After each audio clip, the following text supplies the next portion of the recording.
I, Goodluck Ebele. Since coming into office on May 29, 2011, President Goodluck Jonathan has never hidden his desire to adequately empower the Nigerian youth. His transformation efforts on the Nigerian youth have been such that the youths are today key players in his government.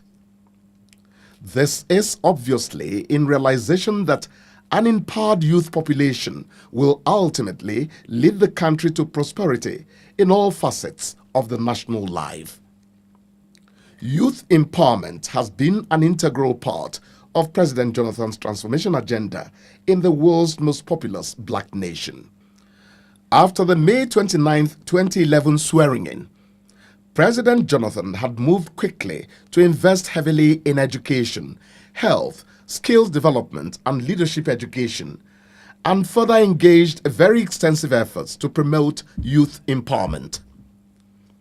The Jonathan administration initiated a community works program that has in just 3 years created about 4,000 jobs for youths in the 36 states and the FCT. The U-Win, one of the Jonathan administration's premier programs for jobs creation, is expected to generate between 80,000 and 110,000 jobs. Like many other Nigerians, an analyst, Dr. Bex Dagogo-Jack, who's also Deputy Chairman, Youth Mobilization Committee of the Jonathan Presidential Campaign Organization, submits that effort by the Jonathan administration to expand access to education at the primary, secondary and tertiary levels across the nation remains the most remarkable in the profiling of the Nigerian youth. What are his credentials in youth development? We have a lot. If you look at education, solid, 12 new universities, federal universities, under his watch. What was he saying? No area should be underserved so far as education is concerned. No area should be underserved. If you look at scholarships, which means people who have merit but no capacity for paying fees should not be excluded from access to further education. So he came up with the scholarship programs, both post-NYSC as well as the merit scholarship programs that have been running. If you look at his initiative in research and innovation, you have to give him a lot of credit. The Nigerian Research and Innovation Program was initiated by him, and he has funded it where online resources are available for Nigerians to improve their ability to innovate and be part of the new prosperity in Nigeria. That is his leadership. Federal Investor of Petroleum Resources, Efuru. Efuru is there. Okay. Okay, ABU Zaria. Amadu Bello University Zaria. Yes. Good morning, Mr. Vice Chancellor. The Honorable Minister is here. Can you hear us? Good. This network has a lot of advantages. I'm sure you're beginning to see some of the benefits. One, you can hold meetings all the vice chancellors. We are also, the Honorable Minister is also still interested in teaching. At your spare time, you can still teach thousands of students from across the country. University of Lagos. Is the Vice Chancellor of University of Lagos present? Yes, present. Vice Chancellor, University of Lagos, are you present? In terms of remote teaching, can we have full screen here? Full screen. Good. Honorable Minister, I don't know if you can you see yourself there? Yes, I can. Yeah. How are you? It's a pleasure meeting you. My regards. You like to see the minister? Yeah. Thank you. Nigerian Defense Academy, Kaduna. NDA. Nigerian Defense Academy present. Good. Thank you. Okay, Honorable Minister, what we're trying to demonstrate here is that even when you are out of station, you can continue to teach your students. University of Agriculture, Makurdi. Present. Good. Okay. You can do so many things. You can continue to supervise your PhD students. You can continue to rub minds with your peers everywhere. even in terms of addressing the needs of the lower level, like even the Nigerian schools and so on and so forth, they are scattered all over the place. We may not have enough teachers to go around or keep following them around. No. With this, you can deliver several hours of lecture daily. That's one. Another thing that we'd like to demonstrate is your ability to teach from one location to audience, to people scattered all over. Like we said earlier, Honorable Minister, right in front of you is what we call a slate. Okay.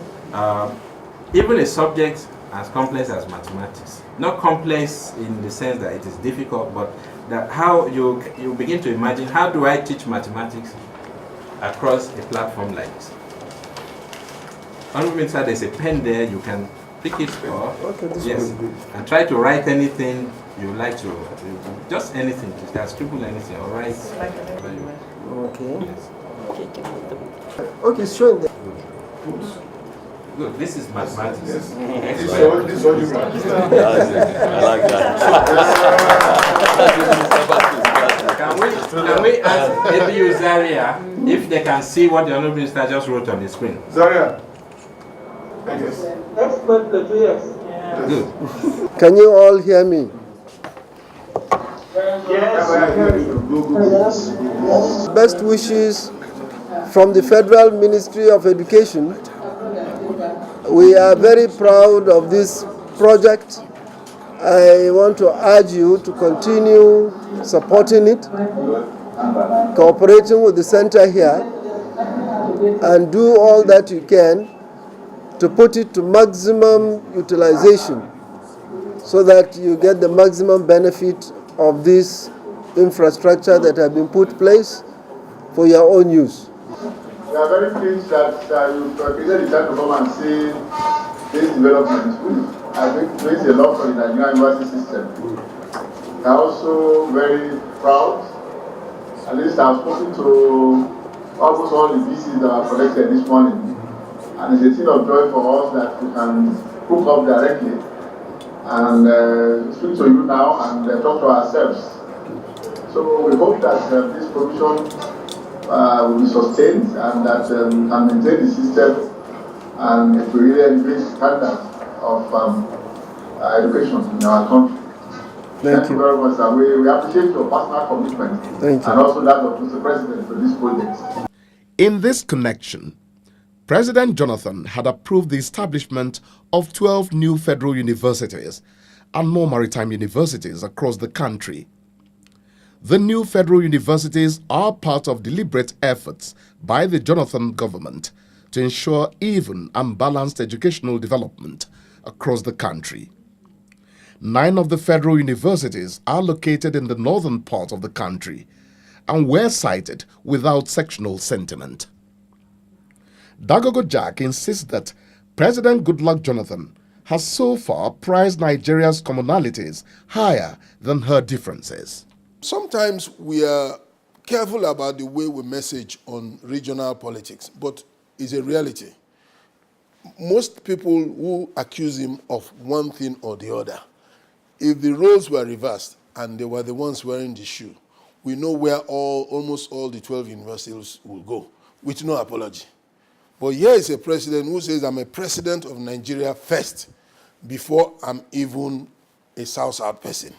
I'm a South-South person first, before I'm a Niger Delta person. I'm a Niger Delta person first, before I'm an Ijaw person. I'm an Ijaw person first, before I'm from Otuoke. He has prized our commonality higher than our differences, and he has invested in it. His evidence shows widely. Look at the core people around his cabinet. Who are the critical elements that drive his government? They are not from the Niger Delta. They are Northerners. They are Easterners. They are Westerners. So please, nobody should have any doubt as to his commitment to Nigeria. He has shown it in word and deed. 12 universities, 9 in the north, 3 in the south. He didn't care about the equation. His model was straight. Any state that doesn't have it must have it because it's a law. He didn't bend those rules to serve his narrow interest. He delivered it the way the law stated it. We should commend him for that. Still in his drive to create more and better access to education for the Nigerian child, the Jonathan administration established over 124 Almajiri model schools. This is to cater for the about 10 million out-of-school children in the northern region and other parts of the country where they are domiciled. President Jonathan says the establishment of the Almajiri model schools is in fulfillment of his campaign promise to northern states to modernize the Almajiri system by integrating it in the conventional system of education. This, Mr. President explains, is with a view to providing education to all Nigerian children who are of school age. These are Nigerians that have been so abandoned technically that you can predict that they will amount to nothing. And that's not fair. He says, no, every child must have the minimum requirement to pursue his destiny. And the minimum requirement is to be able to read, write, and understand how to improve yourself. Be able to be trained for higher skills. If you didn't have the basic skills, you cannot be trained for higher skills. And then your life is stunted. There is no growth for you. But he says, no, I will intervene. These homeless people, these people that have been abandoned to very narrow upbringing, I'll broaden their scope. I'll open their eyes, whatever it takes. All that impact was for northern benefit. All that impact was for northern regional benefit. Eventually, it will become a national benefit because those children, when they are empowered, they will serve Nigeria. They won't serve just the north. So he was working for Nigeria even as he was investing in the Almajiri schools. In Sokoto State alone, there are 35 of the Almajiri model schools made up of 10 boarding and 25 day schools under the first phase of the program, which was handled by the Tertiary Education Tax Fund. The Universal Basic Education supervised the construction of 89 of the schools, while TETFund constructed 35. Dagogo Jack says credit must go to President Jonathan for taking such a bold initiative to empower the Almajiri. According to him, no previous administration at the federal level had established a holistic framework to tackle the Almajiri challenge. I think that the Nigerian youths have a clarion call. This election is their own to lose. If the Nigerian youths don't decide and vote correctly, they, not Goodluck Jonathan, will be the loser. And they have to know how to move from known to known. Nobody moves from known to unknown. Goodluck is known. You don't want to move from known to unknown. An economy, and I must explain to our youth, an economy is the basis for our survival. A robust economy, not politics of divide and share.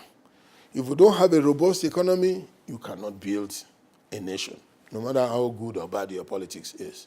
Now, you can't build a modern economy today when your leadership has doubts. The foreign monies won't come. The investment monies will not come because they doubt the pedigree of your leadership. They believe that your leadership that you are trying to vote for do not have democratic credentials and that things can happen in the marketplace that will hurt their bottom line. They will roll their money back. When they roll their money back, we do not have enough money of our own to build the Nigerian economy of our dreams. So choose rightly, choose smartly, stay with Goodluck for your own sake. Today, beyond the construction and furnishing of the schools, the Jonathan administration has developed specialized curricula in 11 subjects to be taught in the schools so as to enhance quick assimilation by the learners. On May 11, 2012, the federal government signed a memorandum of understanding with the state governments on the running of schools, maintenance of infrastructure, enrollment drive, and employment of qualified teaching and non-teaching staff, among other things. Undoubtedly, the youth constitute the majority of Nigeria's 170 million population. The president has also constructed special girls' schools in 13 states and many model nomadic education centers and institutionalized the back-to-school boy-child program in the southeast. Since 2011, President Jonathan has licensed approximately 100 innovation enterprise institutions to provide technical and vocational education to young Nigerians as an alternative to formal tertiary education. The administration awarded 101 presidential special scholarships for innovation and development (PRESID) to young Nigerians to enable them receive training in the top 25 universities in the world. This has occasioned the doubling of the federal allocation to education. The president doesn't just talk about youths. He believes in them and is willing, able, and eager to bring them over so he can hand over to them.